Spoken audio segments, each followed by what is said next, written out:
آقا مسعود، من رو اکثر ماشینا دیدم لوله بخار سوپرشون رو جدا میکنن اصلا. این دلیلش چیه؟ چرا این کارو میکنن؟ سوالت کارشناسی بود، خیلی خوبه.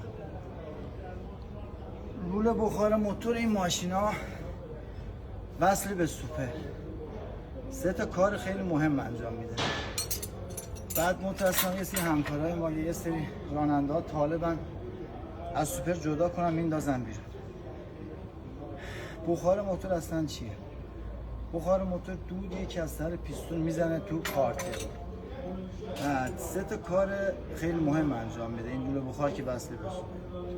یکی این که دودی که از سر پیستون میزنه تو کارتر خب سیاهه دیگه، روغن رو سیاه میکنه. درسته. وصل به سوپر تو حالت هوایی که میکشه خب وصل به هوای سوپر دود رو سریع تخلیه میکنه، نمیذاره داخل روغن سیاه بشه. یا تاقان دیدی که در سوپر بعضی وقتا برمی‌داری می‌بینی داخلش کبره واسه سیاه. یه کارش اینه سریع تخلیه میکنه، نمیذاره دود داخل موتور بمونه.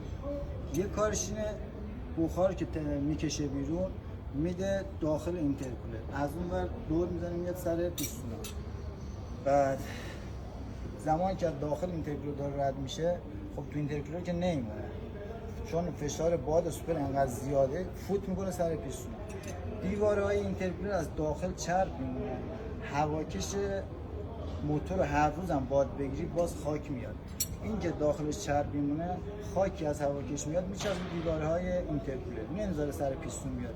خیلی راننده‌های قدیمی میدونن، با تجربه میدونن، قدیما یه سری فیلتر هواکش‌های ما روغنی داشتیم، یعنی داخل فیلتر روغن میریختن نیم لیتر یه لیتر، زمانی که دور بالا بود اونو میکشید بالا، یه ذره چرب میکرد، خاکی میومد میچسبید به اون. بعد این دقیقاً همون کار انجام میده. خیلی کار مهمیه رو ماشین. بعد یک کار دیگه‌ش اینه که زمانی که میره اینترکولر دور میزنه میاد سر پیستونا، سوپاپا رو از زیر روغن کاری میکنه، موتور نرم کار میکنه، تیز نمیکنه سوپاپا، یا پوش لبه نمیندازه. اینا رو همه رو اون انجام میده. متاسفانه تو ایران به خاطر اینکه بالا میگن مال آلایندگی هوا اصلا ربطی نداره، این 3 تا کار خیلی مهم انجام میده. تا اونجایی که بتونیم باید بزنیم سر جای خودش باشه، یعنی وصل باشه به سوپر، نندازیم بیرون.